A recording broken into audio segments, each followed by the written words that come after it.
Hello and welcome.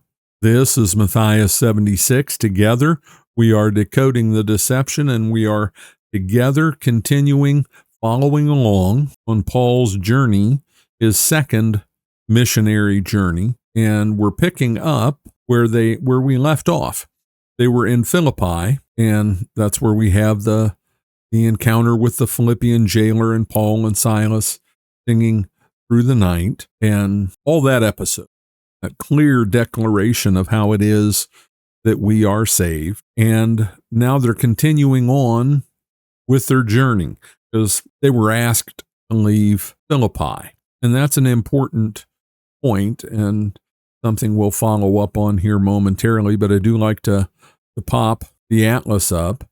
So they had come from down here from Troas up to Philippi, this important Roman city named for Philip of Macedonia, the father of Alexander the Great. And now they're traveling over here, and for some reason, and I don't know why, with this map, it skips over Thessalonica.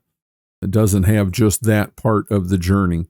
The orange line here is their journey, zoomed in too much. The orange line is their journey from Philippi down over to Thessalonica. Okay, and note where Thessalonica is. It's here on a harbor, a bay.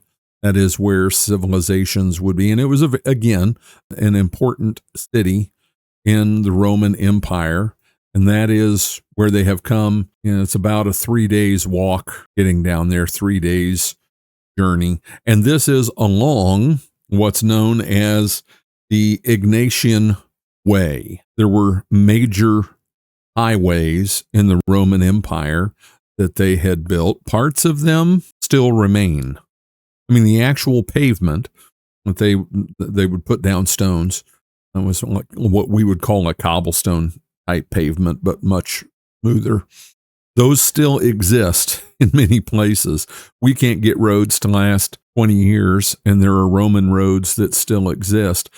But the Appian Way, the Egnatian Way, too, that come to mind, they are key arteries of travel that existed in the Mediterranean world. And I've got a map somewhere. I ought to pull it up. Voila, through the magic of editing, boom, here it is. These are the roads that the Romans built in their empire. And it's no small part of how God, the Lord of Lords and King of Kings, how he used the Roman Empire to spread his gospel. Remember what it says in Galatians 4:4, when the time had fully come. And we can look at that from the prophecies and everything that was built up in the nation of Israel and how that all came about. The time was right. It was the time that God had appointed. But it wasn't just about Israel. It was never just about Israel. It was also about the gospel going out in all directions. And we're just going to do a quick review of this here. Here we have the highways that the Roman Empire had built. And down here, way down here where my cursor is, I'll wiggle it around. There you've got Jerusalem. But all of these highways, all of these roadways existed. And because it was all ruled by Rome, and not all of this at any one time was ruled by Rome. This stuff up here wasn't yet ruled by Rome. And this up here, it was all in. But the Romans had built these roads. And so Paul and Silas and Luke and Timothy and the rest, John, Peter, they could travel about and go all these different places. Also, because it was all ruled by Rome, they could go from place to place. You didn't have to worry about crossing over into Greek territory or whatever else. It was all ruled by Rome. You had free passage through all of it. There was also, although enforced tyrannically, there was the peace of Rome, Pax Romana. It was pretty safe, all told, compared to how it could have been. It was pretty safe to travel these roads because you didn't want to cross Rome. You didn't want to be a criminal in Rome. Not that there weren't, but there was law and order, especially in the established regions of the Roman Empire. Also, this time being right. It's a really good time to review this since we're partway through the second missionary journey. Also, They all spoke the same language, and that has to do with Philip of Macedon. His son, Alexander the Great, conquered all of this and more, going farther, made it small, I know, going farther east into India, all the way east, almost India or to India, I can't remember. And he had made everyone learn Greek. It was called Hellenization. He brought Greek culture, but he brought the language. All of them spoke Greek. So when the Romans came along, the Romans were very inventive. They don't get credit as much as they should for being creative and inventive, because they were. But one of the very smart things they did, they used what was there. If it worked, why redo it? Everybody spoke Greek. Okay, we'll speak Greek. Now, they also spoke Roman. And, in different regions, there were other languages, dialects, etc. But think of it. When the time had fully come, you could travel. You could speak one language. You didn't have to translate from Hebrew, or it would have been Aramaic, into Latin, into Greek, into Lycaonian, whatever else. You didn't have to. All one language, and you could travel these roads. And so they did. But that's important backdrop to what's going on here with this journey. And now they come on one of those roads, the Ignatian Way, like an interstate in our system. It was one of the big ones. And they come right to Thessalonica. And that's why the map makers for this know exactly where they went, because that's where the Ignatian Way goes. Down here past Amphipolis, through Apollonia, up and over here. And they didn't want to go over these mountains. They came here to Thessalonica. Now, as we look at this and as we start to read, pay attention. I would be curious if I had you all in front of me where I can see you, who catches on first. What's something that's going on here? We've talked about it before. We have alluded to it before. Now, when they had passed through Amphipolis and Apollonia, we just looked at those on the map, they came to Thessalonica, where there was a synagogue of the Jews. And Paul went in, as was his custom, and on 3 Sabbath days he reasoned with them from the Scriptures, explaining and proving that it was necessary for the Christ to suffer and to rise from the dead, saying, "This Jesus whom I proclaim to you is the Christ." And some of them were persuaded and joined Paul and Silas, as did a great many of the devout Greeks and not a few of the leading women. But the Jews were jealous, and taking some wicked men of the rabble, they formed a mob, set the city in an uproar, and attacked the house of Jason, seeking to bring them out to the crowd. And when they could not find them, they dragged Jason and some of the brothers before the city authorities, shouting, "These men have turned the world upside down, who have turned the world upside down, have come here also, and Jason has received them. And they are all acting against the decrees of Caesar, saying that there is another king, Jesus." And the people and city authorities were disturbed when they heard these things.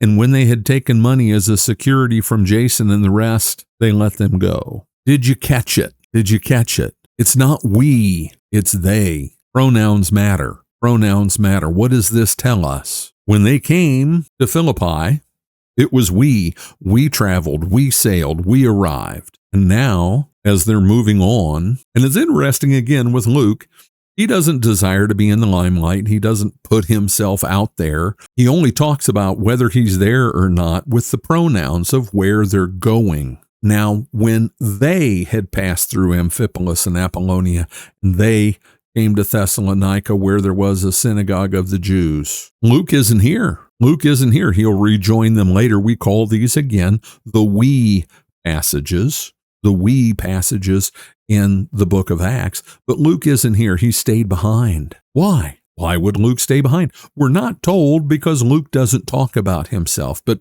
we might deduce that Paul said, "Hey, Luke, I got to go. They're not going to let me stay here, but you can stay. Keep working with these people." Building up, especially the most important thing that could be done is building up the leaders in mission work today. Missions that succeed, going out and starting missions overseas, missions that succeed, train up national pastors, people who are there, who are of the culture. If you don't do that, the mission is only going to last as long as you've got money to go there. It won't ever truly become native. Sound mission programs do that. It's copying Paul. Now, they had the head start. They had the head start because they had these people, many of whom had been leaders in the Jewish community. They had perhaps been synagogue leaders, whatever. They had a head start. They knew the scriptures. You just had to instruct them and build them up as far as how things work in the new system, the new era of the faith. So Luke stays behind, no doubt instructing, leading, building up. He'll join Paul again later on, but for now, it's Paul and Silas. They had gone down to Thessalonica, and they're here. There was a synagogue of the Jews. Missiology, that's what they call it. When you go to seminary, they give really big titles to everything. It makes it seem more important.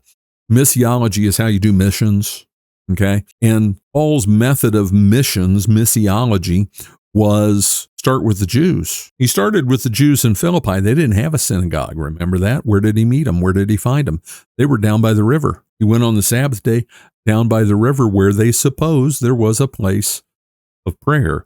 Here there's a synagogue. Here they are. Here are the people who know Isaiah, David, Moses, all of that. We're going straight to them. And here he gets 3 weeks, because it says 3 Sabbath days. He reasoned with them from the scriptures. And we think a reason, divine reason. Isaiah 1:18, come, let us reason together, says the Lord. Though your sins are like scarlet, they shall be as white as snow. Though they are red like crimson, they shall become like wool. This is the kind of reasoning that was going on. Divine reason. And other things right there in Isaiah. What do you think Paul was talking about when he's reasoning with them from the scriptures, explaining and proving that it was necessary for the Christ to suffer and rise from the dead? How do you prove that? Well, I think you're going to spend some time in Isaiah 53 with the suffering servant. And remember, these concepts were foreign to the minds of Jews. They didn't know what to do with the idea that the Messiah was going to die, that he was going to suffer. And so they just ignored it. It didn't fit into their theology, their view of the world.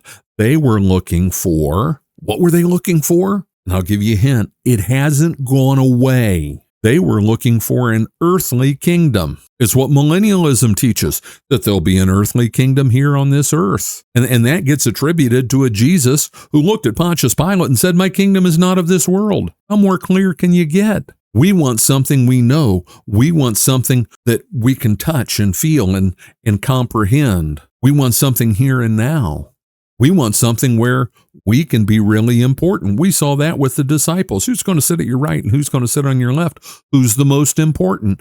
Every time that those things came up, Jesus blew it out of the water. But that's what we want.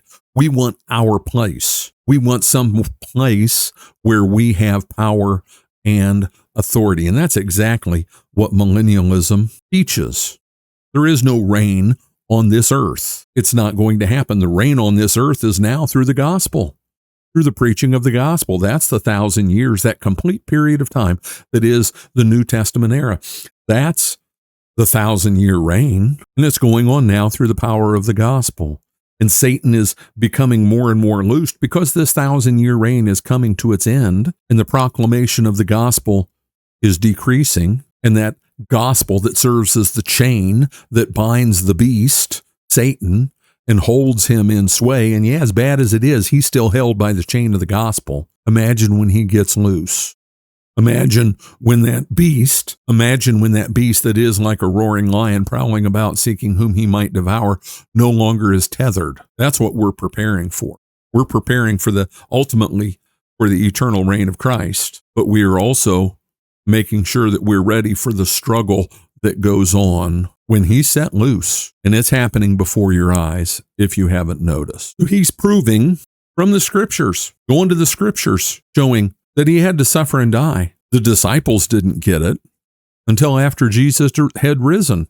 He talked to them about it, They didn't get it until then. Now, Paul is preaching the same message to the Christians in the synagogue in Thessalonica, explaining and proving that it was necessary for the Christ to suffer and to rise from the dead, saying, this Jesus whom I proclaim to you is the Christ. You're still waiting for him. He's already been here, and this is his message. That's what he was preaching. And think about it. He got to do this for 3 weeks in a row. What do you think he was doing in between? Do you think he was still teaching, still preaching on a more individual basis as people would come to him, perhaps as he was making tents? Yeah, he was having success here. And some of them were persuaded and joined Paul and Silas, as did a great many of the devout Greeks and not a few of the leading women. It's interesting. Here we're told that devout Greeks. What are devout Greeks? Devout Greeks are Greeks, Gentiles, who believe but haven't become proselytes, okay? But they believed. And now they hear Paul, and they're believing him. And it was, I think, because they didn't have the baggage, the cultural, theological baggage of Judaism. In many ways, for these devout Greeks who had already accepted the old covenant, the first covenant, it was easier for them to believe. They didn't have a cultural identity stake in the old covenant. They just believed it because God had worked faith in their hearts. And who else? Not a few of the leading women.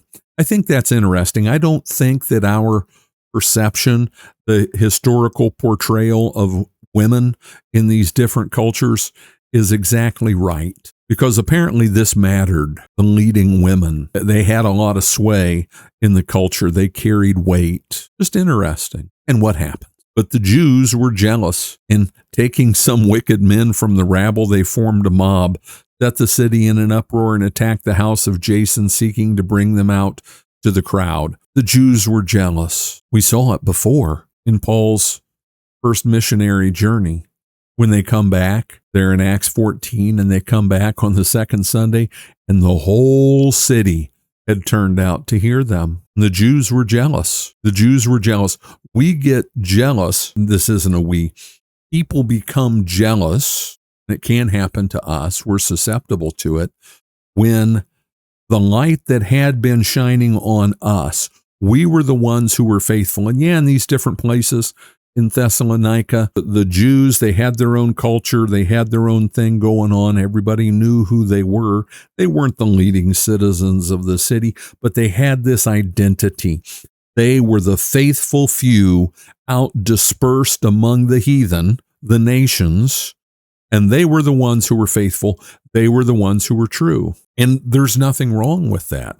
But now, everybody's turning away from them, and there's this crowd going to hear this newcomer Jew who's come along, and basically he's taking their place away. Does that sound familiar? Does that sound familiar? What did the chief priests and the Sanhedrin fear? With Jesus. Everyone is running to him, and Rome is going to come and take away our place, because Rome allowed the Jews to have a great deal of autonomy, more than in almost any other province of the Roman Empire. Another God thing, but they were losing their place. The Sanhedrin feared it. These Jews were experiencing it, and they didn't like it. So what did they do? They ran down to rent a mob.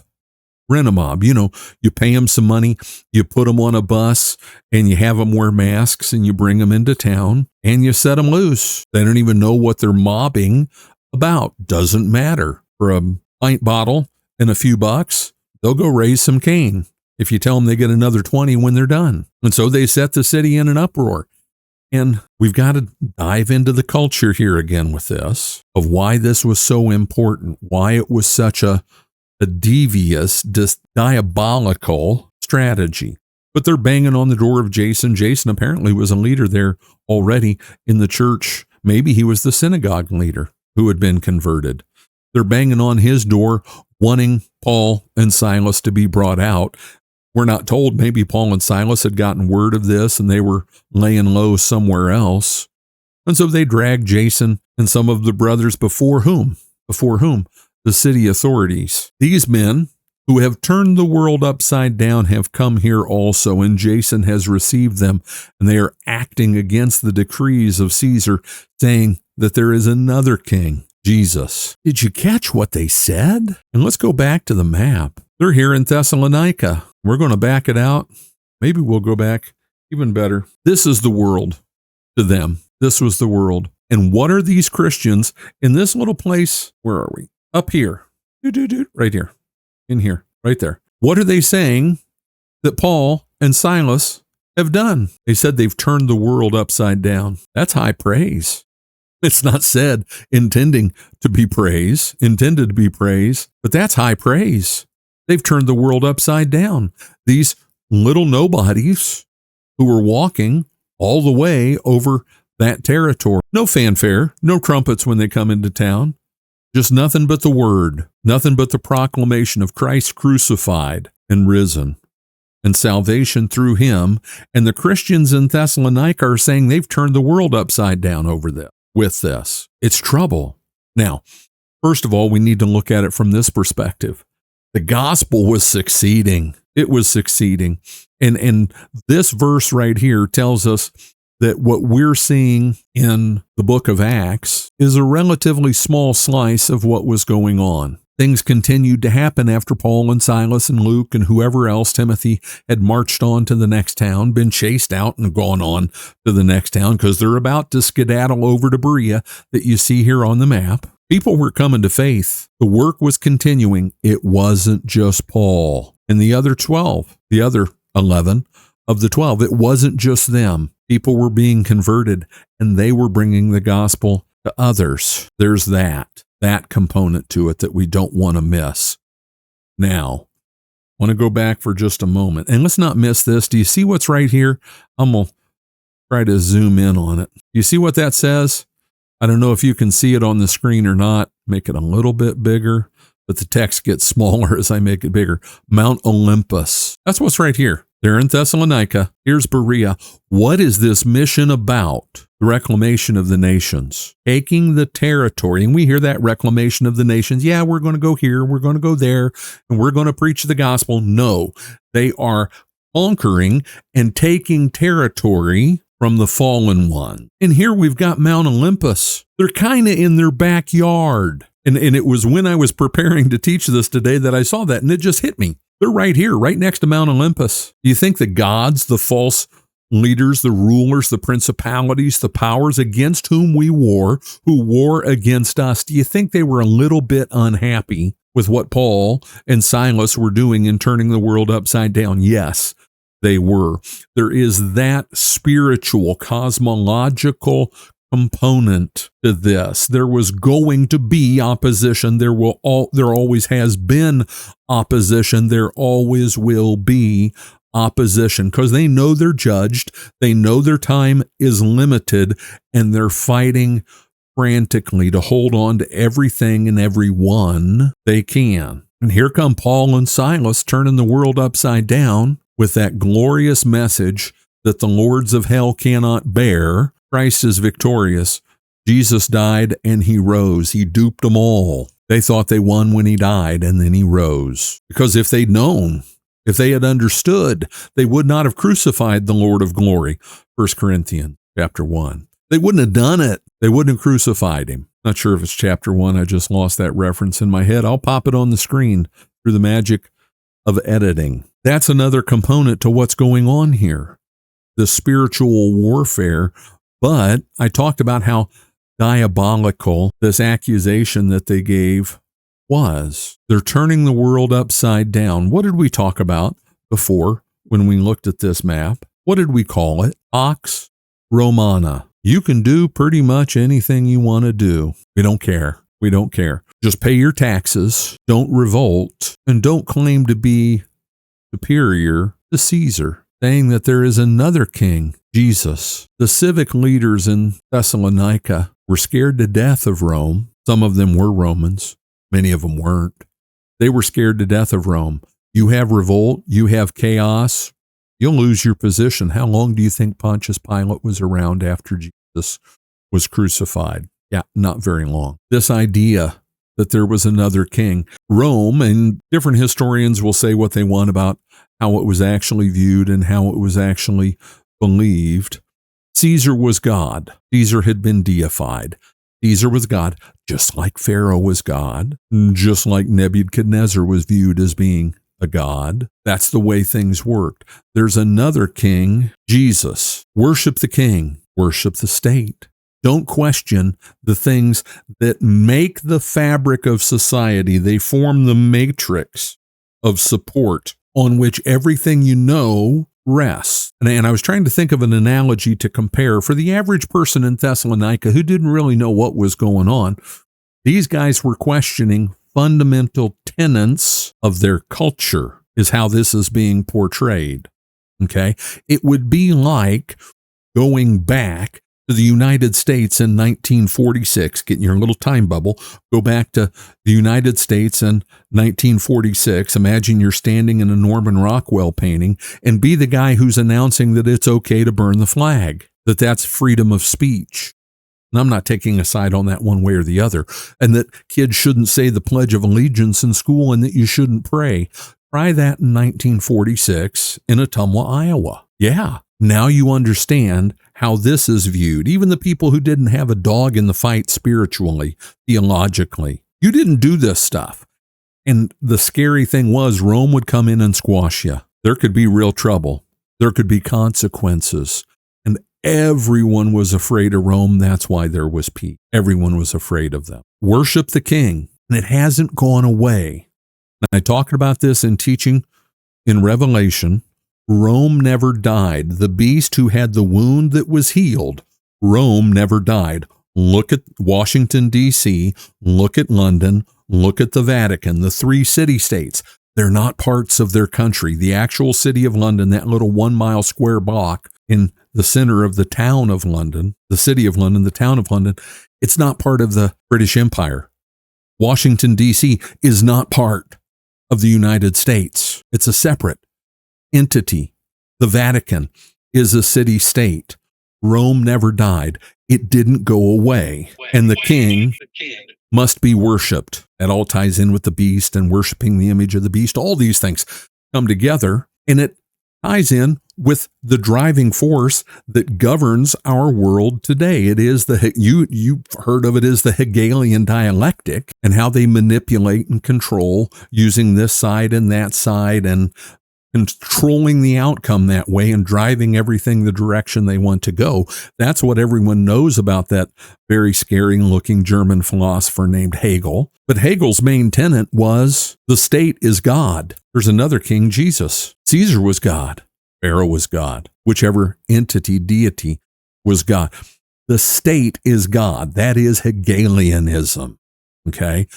And that can't be undone. It's the founding tenet of government today. The state is God, and we exist only to serve the state. That's what Hegelianism teaches. And we're really going far afield here. If you want to know why your government looks at you the way they do and why they treat you the way they do, they think that your only purpose is to be a small, insignificant cog in the system of the state where they rule. They have the power because it's been given them at great cost by those spiritual entities that rule. Remember, in this setting, we're right next to Mount Olympus. You see how all this stuff plays out, how it's all interconnected and related, that there's nothing new under the sun, that this spiritual warfare still goes on. We wonder how they can wage war on us and wreak havoc and destruction on us. They don't bat an eye.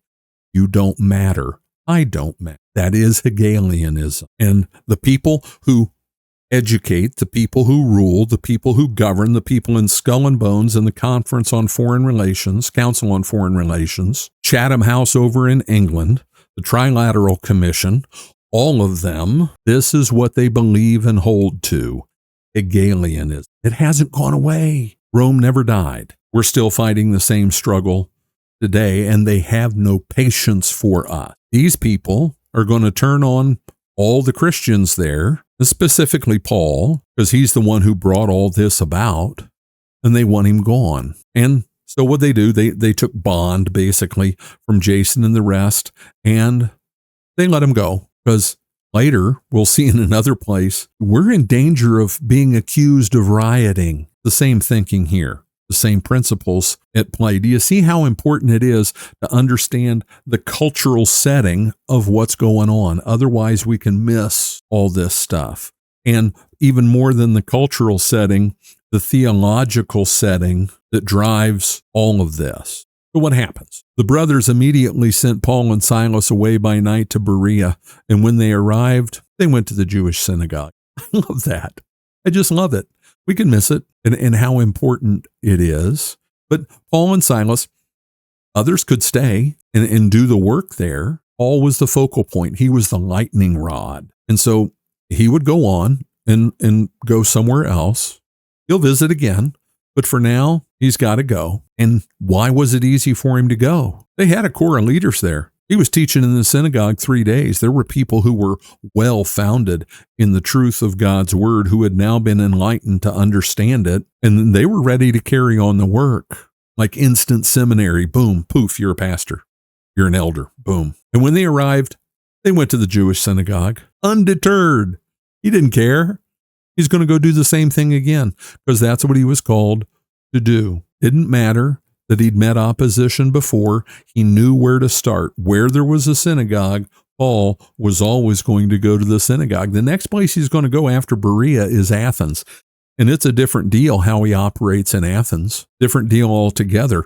But here, there's a synagogue in Berea. And so to the synagogue they go. Let's pop that map up one more time. So they're over here to Berea, getting even closer to Mount Olympus.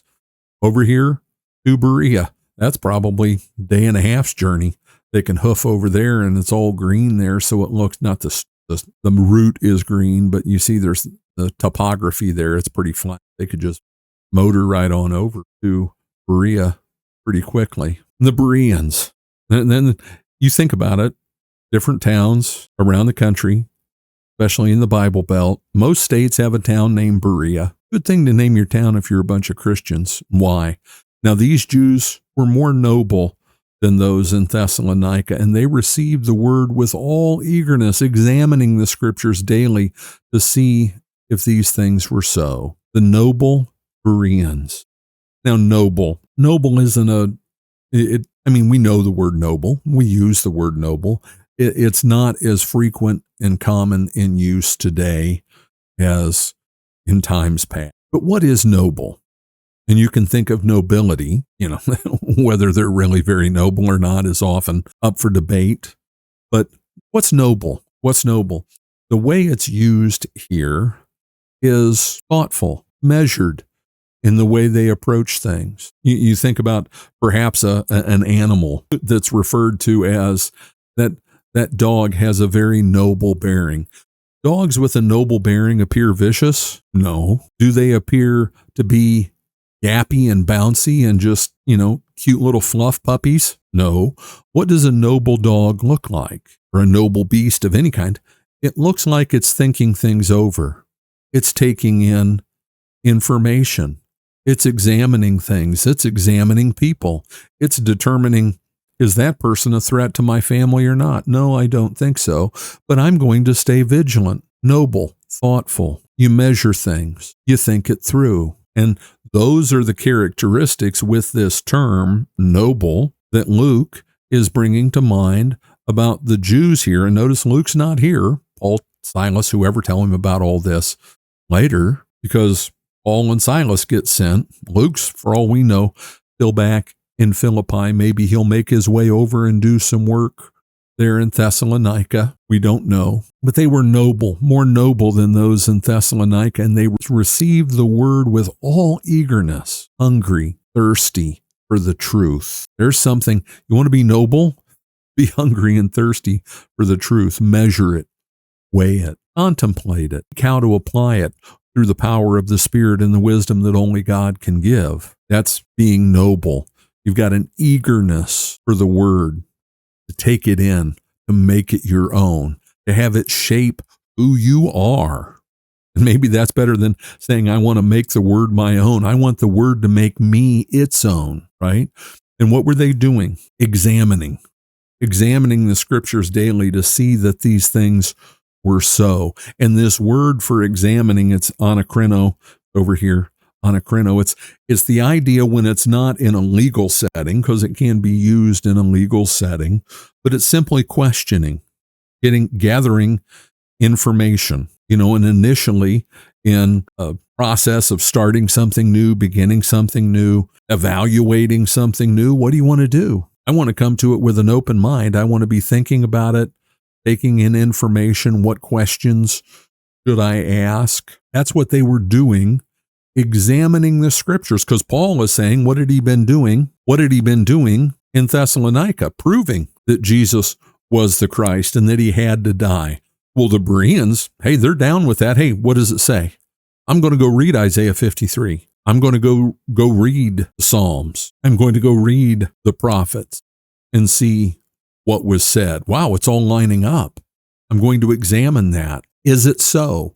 Is what they're telling us the truth? And that's the approach that we want to have to the scriptures. Let the scriptures inform us. Let the scriptures shape our doctrine, that 25-cent word for just teaching, how we understand the truth. I don't want the opinions of men getting in the way. I don't want some system of theology to keep me inside a box that prevents me from seeing all the things that I should see. Don't want it. I want to have an open mind. Many of them therefore believed, and not a few Greek women of high standing as well as men. Notice who came first again?